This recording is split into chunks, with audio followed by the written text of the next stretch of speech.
Flamengo estreia nesta quarta-feira contra o River Plate na Libertadores e com o mesmo técnico que tem a receita.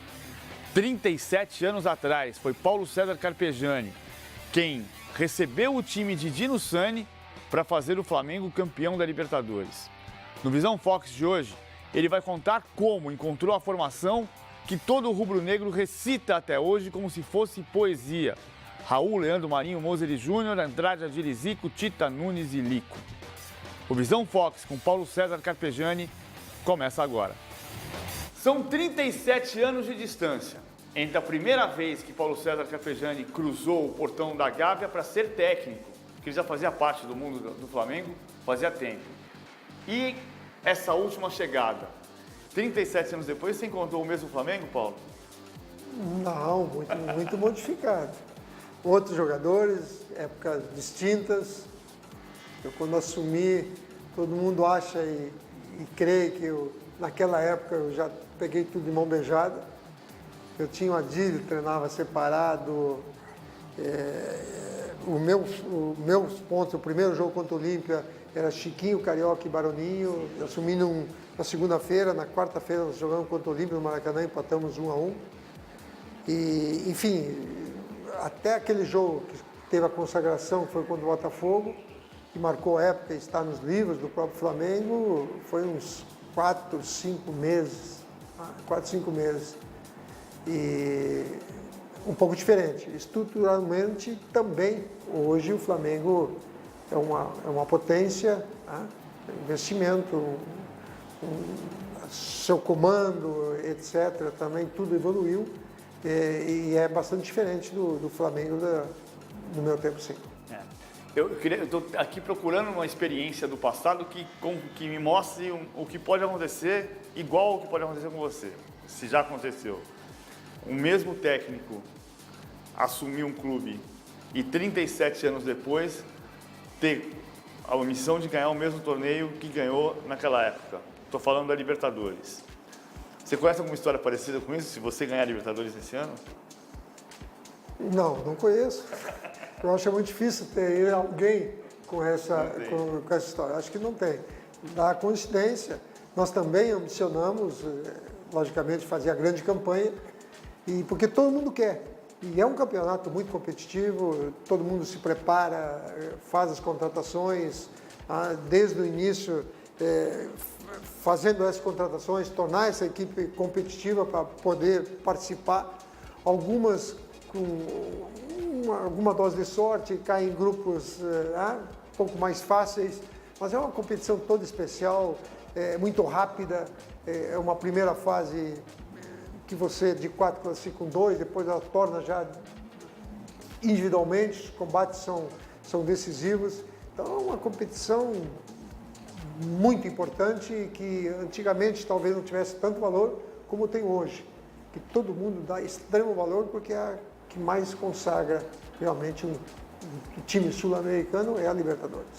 A intensidade é a grande questão, a compactação também, né? O que mudou, o campo ficou menor porque você obriga o adversário a jogar num espaço de 28, 30 metros.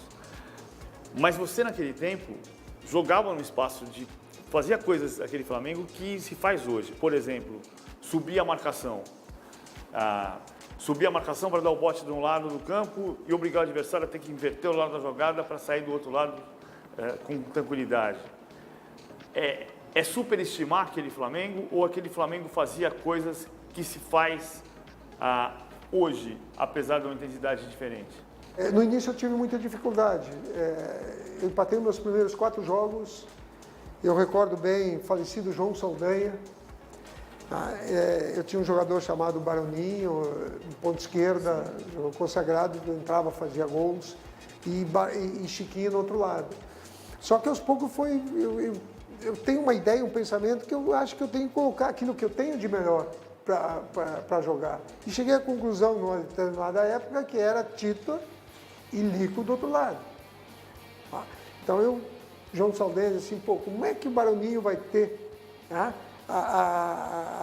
capacidade, a tranquilidade, se o treinador em 10 jogos ele tira 9. Mas realmente começava e eu fazia aquele revezamento até encontrar a solução. Na medida que encontrei a solução, você não começa a fazer essas trocas, esses tipos de experiência, não. Quando você encontra um time ideal, como eu encontrei, que foi com o Botafogo naquele 6-0, eu acho que eu não teria mais o direito, a obrigação, sequer de mexer uma vírgula naquele time. E foi o que aconteceu. Aquele time se consagrou, ganhando título, marcando época, ganhando e convencendo, que eu acho importante no futebol. Você está querendo dizer que o 6-0 é 8 de novembro de 1981. Está bem de cabeça. O Mundial é dia 13 de dezembro de 81. Nesse período de um mês e 5 dias, você ganhou a Libertadores, o Campeonato Carioca e o Mundial. O que você está dizendo é que o que transformou aquele time que todo mundo sabe de memória, no time que fez história, foi o 6-0 do Botafogo. Foi a primeira vez que eu lancei aquele time. Do outro lado era Paulinho de Almeida, treinador do Botafogo, nós íamos jogar o Clássico. Até então o Lico entrava, saía, começou a me chamar a atenção em várias oportunidades. E foi naquele preciso jogo, na história, que eu recordo muito bem, e está nos livros, exatamente esse jogo com o Botafogo. Primeiro tempo 4-0, nós fizemos aquele último gol do Andrade, 6-0, e aí o treinador perde a força, não tem mais. A partir dali foi aquele time. Só foi trocado no próximo ano, uma peça, quando machucava, alguma coisa assim, quando alguém cansava, mas esse time que marcou história foi exatamente nesse jogo, a partir do jogo com o Botafogo. Então, a minha maior tarefa hoje dentro do Flamengo é tentar colocar aquilo que eu acho que tem de melhor, uma participação daquilo que eu via o Flamengo jogar, tentando modificar alguma pequena coisa e tornar essa equipe competitiva, porque a Libertadores ela é competitiva ao extremo, ela está com intensidade. Há uns 2, 3 dias atrás comecei a verificar o nosso primeiro adversário, joga um futebol forte, competitivo, de muita habilidade, que é horrível. Joga num 4-4-2, 4-2-2 bem diferente, um pouco diferente, com jogadores extremamente competitivos e de muito bom toque. Então será um grande adversário e que nós que temos que nos aprimorar para fazer frente a esse primeiro adversário. Quando você está dizendo que você está procurando fazer este Flamengo de hoje ser competitivo, isso significa que o Flamengo não foi campeão no ano passado de mais coisas além do estadual porque faltou competitividade. Eu não saberia te dizer isso, porque eu não vivi aquele momento. Eu estou partindo de uma base que é do ano passado. Amanhã depois, se eu chegar à conclusão de que eu farei as modificações, eu farei para o primeiro jogo estou jogando com uma equipe, hoje eu farei uma que é o volante que eu vou ter que decidir. Sim, e uma outra substituição eu fatalmente eu farei. Eu farei porque não é pela preferência da própria torcida, porque é uma necessidade da própria equipe. Mas eu estou aprimorando esse jogador para que ele tenha uma melhor marcação, porque ele tem uma volúpia muito grande. Enfim, estou vendo, ele vai jogar os 2 próximos jogos e vamos ver como é que ele vai ser a sua reação, porque eu necessito ter jogadores também com força, com potência, para você poder fazer as jogadas também pelos flancos, que eu acho muito importante. Tem que perguntar para você qual jogador é esse. Tu já sabes.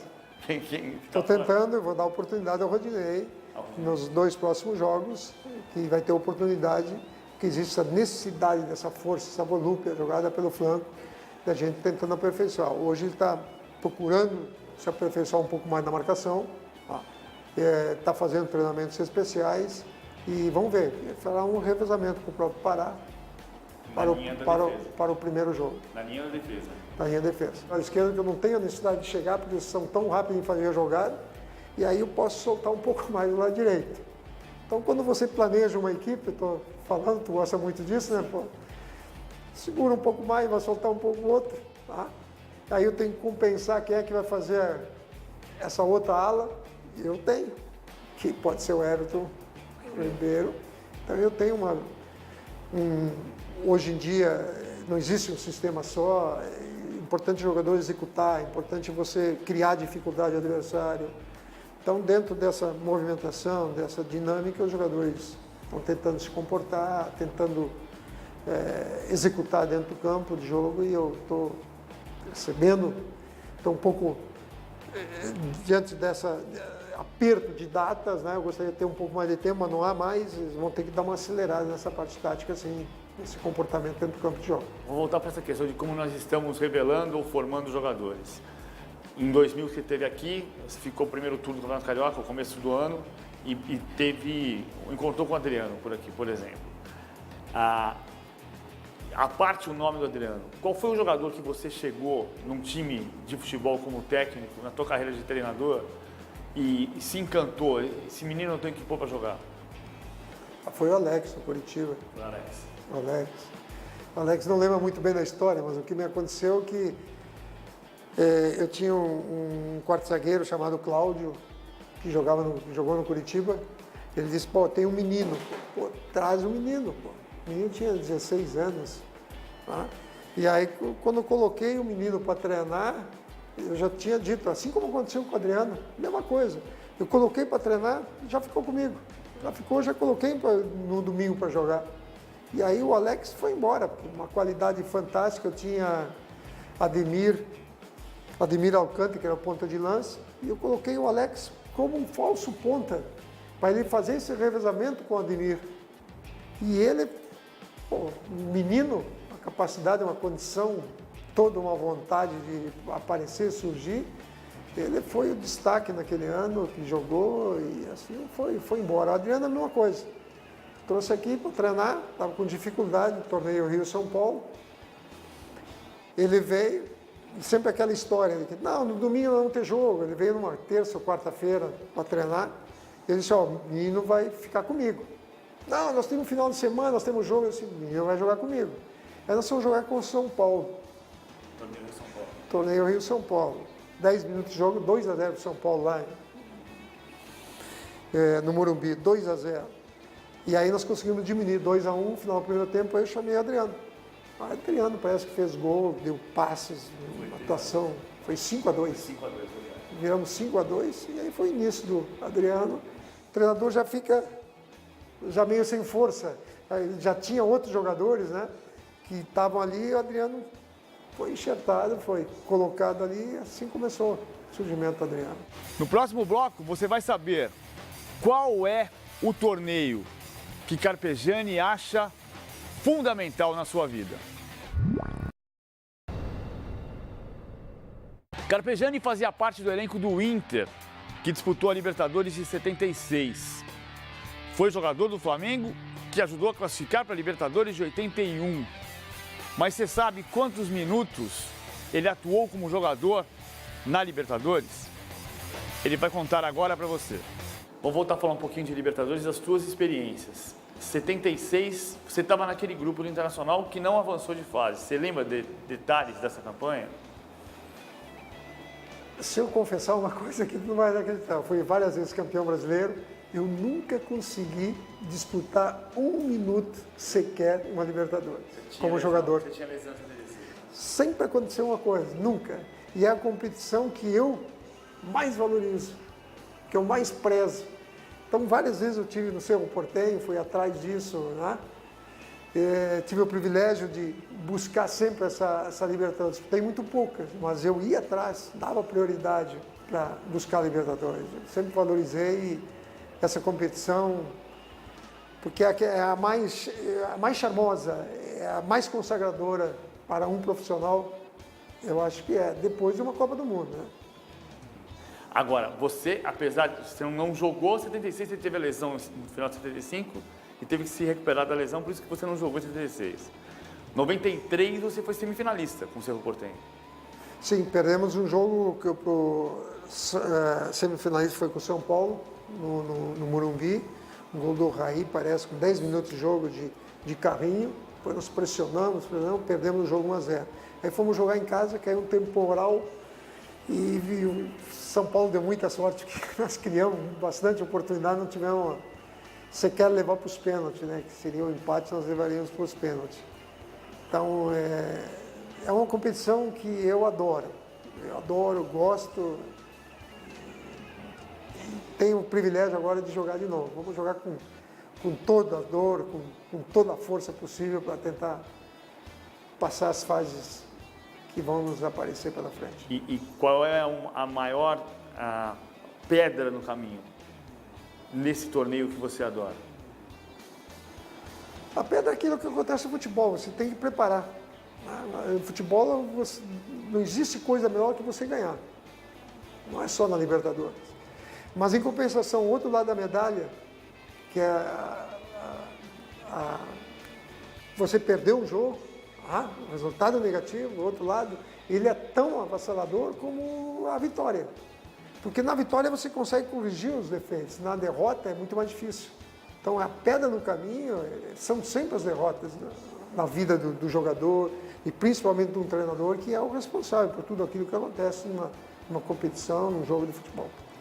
Eu queria passar rapidamente por outras experiências tuas. Você falou do Coritiba, você foi vice-campeão paranaense, você foi vice-campeão gaúcho. A tua carreira, embora extraordinária, são 37 anos a gente está falando, mas tem alguns pedaços de Atlético Paranaense, de Coritiba, de Internacional, sem conquistar títulos. Por que não vieram mais títulos do que os que você conquistou como técnico? Porque eu nunca priorizei os campeonatos regionais. Tá? Se eu for contar ao longo desses anos todos, os campeonatos estaduais, disputei talvez aqui com o Flamengo, foi na minha última passagem. O São Paulo, sim, nas duas vezes, são dois grandes times, e o Corinthians tinha dois grandes times também. Você foi semifinalista no Paulista e no Brasileiro? No Brasileiro. Então eu disputei, na realidade, fui campeão na Bahia, outro campeonato que eu acabei disputando. Então eu não dava prioridade assim, o início do início de ano. Geralmente eu sempre escolho bastante, Paulo, escolho bastante aonde eu quero estar, onde eu vou estar, modestamente, não é nenhum demérito eu dizer isso, mas eu escolho bastante. De vez em quando eu prefiro me resguardar e quando me dá vontade, situação. Já peguei vários clubes em último lugar, penúltimo lugar, e recuperamos os clubes, temos boas campanhas, enfim, disputei muito poucos campeonatos estaduais, como os campeonatos, campeonatos nacionais, que são os mais difíceis, você pega muitas vezes no meio da competição, fica muito difícil. E geralmente nunca foi assim, equipes de expressão, né, com condições de disputar o título de igualdade com as outras equipes, né? Então essa foi a grande dificuldade na minha carreira. Nunca consegui encaixar aquilo que eu realmente queria. Para a gente concluir, o ano passado o Grêmio foi campeão da Libertadores e encerrou um jejum de 4 anos sem o Brasil conseguir conquistar. E foi campeão em alguns momentos jogando futebol bonito, bom de se ver. A gente tem uma tendência de falar, muitas vezes quando se fala em Libertadores, essa história de Libertadores é diferente, Libertadores é guerra, Libertadores é batalha. Você foi técnico do time brasileiro que talvez tenha jogado o futebol mais espetacular para jogar uma Libertadores. É possível ganhar a Libertadores jogando bonito ou a Libertadores tem que jogar diferente? Eu acho que não vai fugir muito daquilo que eu penso do que é o futebol. Se você não conseguir se impor, você poderá ganhar um ou outro jogo, ou poderá até mesmo ser campeão, em função do resultado. Poderá ocorrer. Mas se você conseguir se impor ao adversário, se conseguir ganhar e convencer, eu acho que fica muito mais bonito. Só que em algumas situações pode não dar, mas não pode ser sempre isso.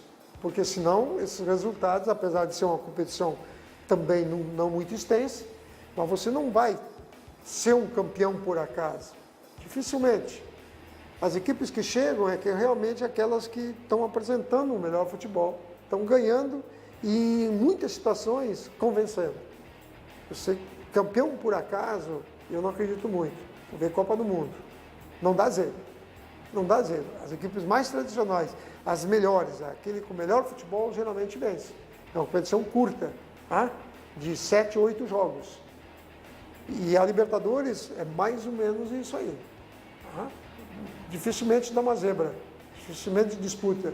Quando acontece isso, tu vai ver tu vai verificar é que estão praticando o melhor futebol realmente, como foi o caso do Grêmio, um pouco antes que disputou esse tipo independente, né?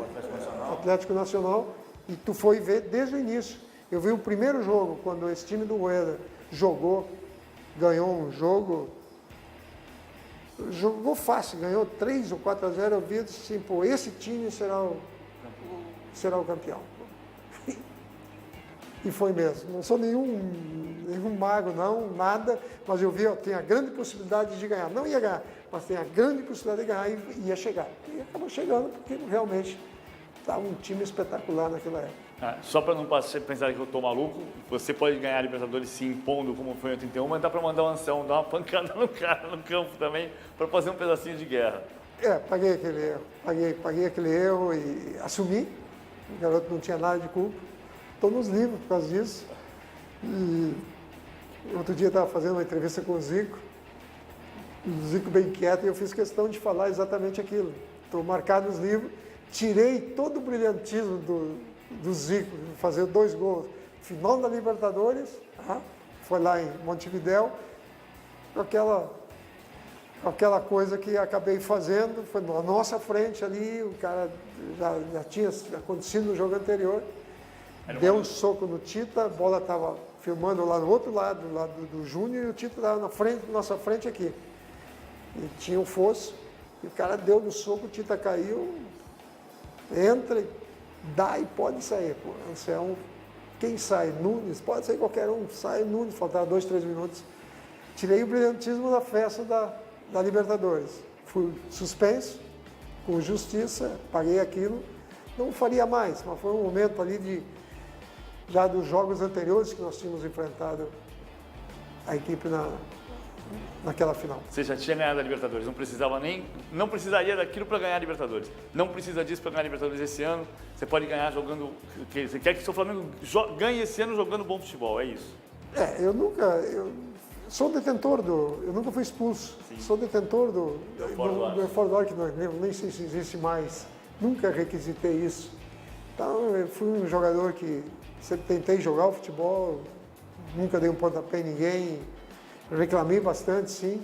Um capitão de várias equipes internacional e no Flamengo. Não prego isso, muito pelo contrário. Acho que futebol você tem que jogar. E, enfim, vamos esperar, ver o que vai acontecer. Quero que a minha equipe jogue somente futebol e consiga se impor frente aos adversários. Que você consiga se impor. Paulo, muito obrigado pela entrevista. Um grande abraço. Até uma próxima. O programa de hoje fica por aqui. Mas você sabe que todos os técnicos de times brasileiros na Libertadores vão passar aqui pelo Visão Fox. E o seu time também. Você vai ver sempre aqui no Fox Sports, a casa da Libertadores.